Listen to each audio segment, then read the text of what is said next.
드디어 이제 역대상 정말로 마지막 장을 보게 됩니다. 오늘 마지막 역대상을 하고 내일 골로새서를 이제 들어가야 되는데, 제가 우리 아이가 아침에 내일 실기시험이 잡혔는데 시골이라 차가 없습니다. 그래서 아침에 좀 새벽을 좀 다녀와야 돼서 골로새서 묵상 금요 기도회 때 묵상하고 그렇게 하도록 하겠습니다. 내일 아침에는 개인적으로 좀 시간을 가지시고 기도 시간을 가지시면 좀 좋겠습니다. 개인적인 사정으로 이런 말씀드려서 죄송합니다. 구약 성경 654쪽 역대상 29장 20절부터 30절까지입니다. 역대상 29장 20절부터 30절까지 저와 여러분이 한 절씩, 이제 마지막입니다. 한 절씩 교독 하겠습니다. 다윗이 온 회중에게 이르되 너희는 너희 하나님 여호와를 송축하라 하매 회중이 그의 조상들의 하나님 여호와를 송축하고 머리를 숙여 여호와와 왕에게 절하고 이튿날 여호와께 제사를 드리고 또 여호와께 번제를 드리고 수송아지가 1000마리요 순양이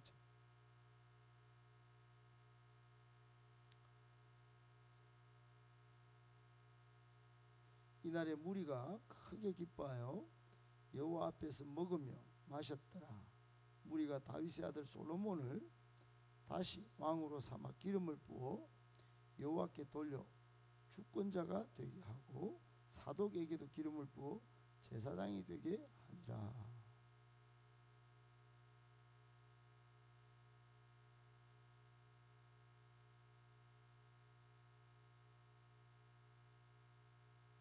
모든 방백과 용사와 다윗 왕의 여러 아들들이 솔로몬 왕에게 복종하니, 솔로몬 모든 이스라엘 목전에서 힘이 크게 하시고 또 왕의 위엄을 보이게 주사 그전 이스라엘 모든 왕보다 뛰어나게 하셨더라. 이세 아들 다윗이 온 이스라엘의 왕이 되어 이스라엘 다스 7년간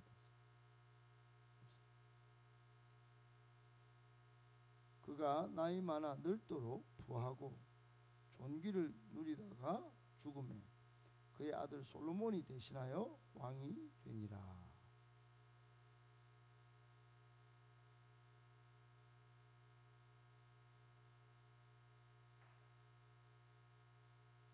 (30절을) 같이 읽겠습니다. 또 그의 왕된 일과 그의 권세와 그와 이스라엘과 온 세상 모든 나라의 지난날의 역사가 다 기록되어 있느니라. 아멘. 오늘 본문에 이제 마지막 역대상을 보면서 세 가지 교훈의 말씀 받고 이제 정리하고 기도하도록 하겠습니다. 첫 번째, 하나님과 어떤 관계인가 점검하여 하나님과의 관계를 온전히 회복해야 합니다. 하나님과 어떤 관계인가 점검하여 하나님과의 관계를 온전히 회복해야 합니다. 여러분, 신앙생활은 하나님의 뜻과 계획도 분명히 알아야 되지만 그 뜻과 계획 속에서 바른 관계, 즉 하나님과의 바른 관계가 제일 중요합니다. 하나님과의 바른 관계는 하나님을 사랑하게 하고 하나님을 신뢰하게 하고 하나님의 말씀을 가까이 하며 경외하게 합니다. 그러면 복받고 그렇게 하는 신앙을 하나님이 형통케 하시는 것이 성경에서 하나님과의 바른 관계를 맺는 그런 사람들이 가져오는 인생의 결국입니다. 하나님의 뜻과 계획을 얼마나 잘 알고 바른 관계를 맺는가 너무너무 중요합니다. 오늘 역대기 우리가 쭉 29장까지 살펴보면서 이 역대기를 쓴 저자의 관심은 오직 하나였습니다.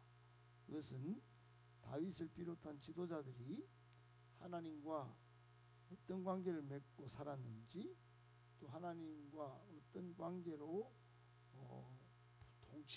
나라를 통치했는지, 그것이 비록 실수가 좀 있고 허점이 있었다 할지라도 결국 하나님과의 바른 관계 속에서 죄를 지으면 새롭게 각성하고 회개하고 또 빠르게 온전하게 하나님과의 바른 관계를 회복하여 살 때 하나님은 그를 특별히 대표적으로 다윗을 하나님 마음에 합한 사람이라 인정하시고 그를 통하여 왕위를 끝까지 이어가시고 메시아를 탄생시키고 또 그 가정과 그 자녀들에게 복을 주셨다 하는 내용이 역대기의 제작 의도, 역대기를 쓴 목적이었음을 우리가 쭉 지금까지 살폈습니다.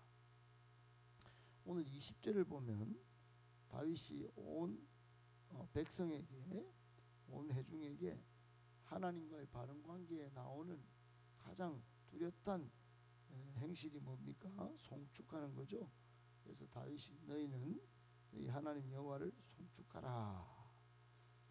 그래 이제 여러분 다윗이 이제 역대기 마지막에 이생도 임종을 앞두고 하나님과의 바른 관계에 나서도록 촉구하는 내용입니다. 그러자 20절 하반절의 백성들이 여호와와 왕을 송축합니다. 그리고 머리 숙여서 절을 하죠. 하나님을 송축하고 여호와뿐만 아니라 왕에게 절을 하면서 21절에는 하나님께 제사를 드립니다. 여러분 하나님과의 바른 관계에 있는 사람들은 하나님을 사랑하고 신뢰하고 경외하면서 예배를 먼저 회복하겠죠. 그렇게 오늘 마지막에 하나님과의 바른 관계가 어땠는지 다윗 백성들도 점검받고 관계 회복에 온전하게 앞장서는 그런 모습을 보게 됩니다. 우리가 받는 교훈은 뭘까요? 우리도 마찬가지입니다.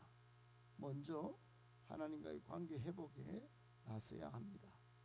예배 회복이 인생 회복인 줄, 예배 회복을 통하여 인생도 승리하는 줄 믿고 예배에 항상 온 전심을 다 기울이고 또 최고의 예배가 되도록 하나님께 가까이 나아가는 저와 여러분이 될 때 하나님은 우리의 거시기한 점이 있다 할지라도 바르게 여기시고 또 마음에 온전히 합한 사람이라 그렇게 칭찬하시며 복 주시고 상 주실 줄 믿고 하나님과의 바른 관계를 꼭 온전하게 회복하는 저와 여러분 다 되시기를 예수님의 이름으로 축복합니다. 아멘. 두 번째, 축복의 열매는 눈물과 수고, 고통과 시련을 통과해야만 맺힙니다. 축복의 열매는 눈물과 수고, 고통과 시련을 통과해야만 맺힙니다. 여러분 세상은 대박을 치는 걸 원하지만 기독교는 하나님께로부터 복을 받는 것을 이야기하죠. 여러분 복 받을 때 그래서 성경적 표현으로는 no cross, no crown, 십자가의 고난 없이 크라운, 면류관, 상이 없다 그렇게 말씀합니다. 시편에도 울며 씨를 뿌리며 나간 자는 기쁨으로 단을 거두리로다. 시편 126편 6절에 그렇게 말합니다. 과정에 우는 과정, 즉 눈물과 수고와 고통과 시련에 통과 절차가 있다. 그 말씀을 하시는 거죠. 그러면 기쁨의 단, 즉 축복의 열매를 맺는다. 이런 겁니다. 우리가 지금 추수의 계절인데 열매 맺는 과실은 어떻죠? 농부의 눈물, 그 수고가 있고 또 그 나무는 온갖 풍파와 온갖 어려운 고통과 시련의 과정을 겪은 과실만이 과실을 맺게 되는 거죠. 오늘 23절에 드디어 솔로몬이 다윗을 이어 왕이 됩니다. 여러분 이게 누가 그렇게 주셨다고 하죠? 23절 쭉 읽어보시면 우리가 조금 전에 살펴봤듯이 여호와께서 주신 왕입니다. 하나님 형통케 하시고 온 이스라엘의 명령에 순종하게 하셨습니다. 그러자 25절에 솔로몬뿐만 아니고 정말 힘이 크게 하시고 모든 왕보다 뛰어나게 하나님이 그렇게 하셨다고, 힘이 크고 모든 왕들보다 뛰어나게 탁월하게 그렇게 하였다 이렇게 되어 있는데, 이게 여러분 아무런 어려움 없이 된 거겠습니까? 역대기는 우리 다윗 왕조의 영광과 또 긍정의 면을 부각시키고 있지만, 솔로몬이 하나님이 세우신 신정국가 이스라엘의 언약을 잇는 정통성 있는 왕인 것을 강조하지만 실제로는 그렇지 않습니다. 여러분 열왕기상 1장에 보면 솔로몬이 그냥 하나님이 힘이 그냥 바로 크게 하고 뛰어나게 한 그런 그래서 형통하게 왕이 오른 왕이 아닌 것을 알려주고 있는데, 솔로몬이 왕위에 즉위하기 전에 배다른 형 아도니아가 반역을 저지른 것이 나옵니다. 저도 지금 이제 두 자녀가 같은 학교에 시험을 계속 치고 있기 때문에 둘 다 합격이 아니고 둘 다 경쟁자예요. 가슴이 아빠로서는 매우 힘듭니다. 누구를 합격할 수 있고 누구를 떨어질 수 있고, 2명 뽑는데 수백 명이 와가지고 그렇게 3명 뽑는데 그렇게 뽑고 이렇게 하는데, 형님들 여러분 아도니아가 가만히 있겠습니까? 아도니아가 솔로몬이 왕이 된다고 그러니까 배다른 동생이 다윗 왕 군대 장관 요압과 다윗 왕의 오른팔 왼팔인 대제사장 아비아달과 모의하여 반역을 일으킨 겁니다. 그런 속에 솔로몬이 왕위로 등극한 거예요. 그 축복의 자리에 오르기까지 정말로 눈물과 수고와 고통과 시련이 있었을 것입니다.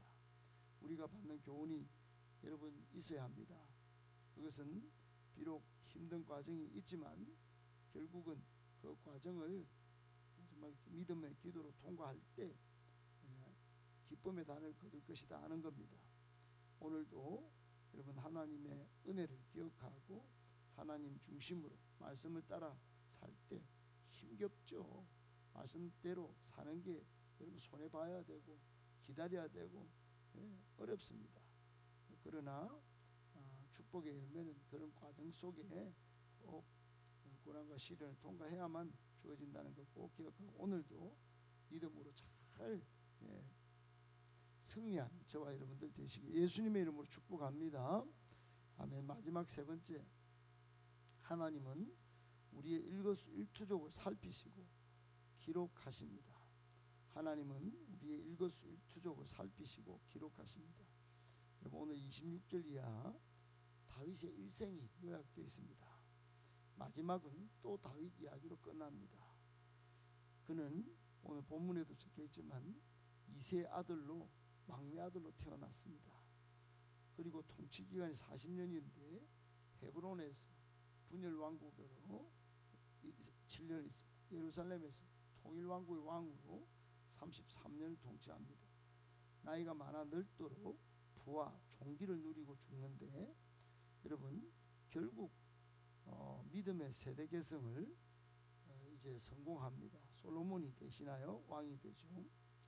그리고는 29절 30절에 이런 모든 다윗의 전 인생과 통치의 과정이 왕의 등극 과정뿐만 아니라 통치 기록 역사까지도 뭐라고 되어 있죠? 다 기록되고 그랬습니다. 29절에 우리나라 조선 왕조실록처럼 다 기록됐습니다. 다 기록됐어요. 여러분 이 다 기록되었고 또 30절 끝에도 모든 역사가 다 기록되어 있느니라고 오늘 말씀을 맺는 것을 통해 볼 때 우리가 받는 교훈이 있어야 합니다. 다윗도 그의 모든 발자취가 다 기록되었듯이 우리도 마찬가지입니다. 우리도 하나님 앞에 부족한 자이지만 하나님의 부르심을 받고 쓰임 받다가 하나님 앞에 설 것인데, 우리 모든 인생, 우리 모든 사역은 하나님이 다 살피시고 기록을 할 것입니다. 지금도 기록을 남기고 계십니다. 여러분 요한계시록에 보면 그 기록을 다 보시고 상도 주시고 또 그때 가면 부끄러움을 당하는 사람도 있습니다. 그러므로 여러분 하나님 앞에 그 생명책 또 그 기록책에 우리의 모든 행적과 신앙의 행위가 다 기록에 남아서 나중에 상벌을 받는다는 거 꼭 기억하고 지금 전심전력하여 우리의 삶을 또 우리의 사역을 하나님 편에 바르게 이루어드리고 경기장의 경주자처럼 끝까지 상을 받기 위하여 인생을 달려가셔서 사도 바울처럼 영광의 면류관, 생명의 면류관, 믿음의 면류관 다 받아 쓰시는 저와 여러분들 다 되시기를 예수님의 이름으로 축복합니다.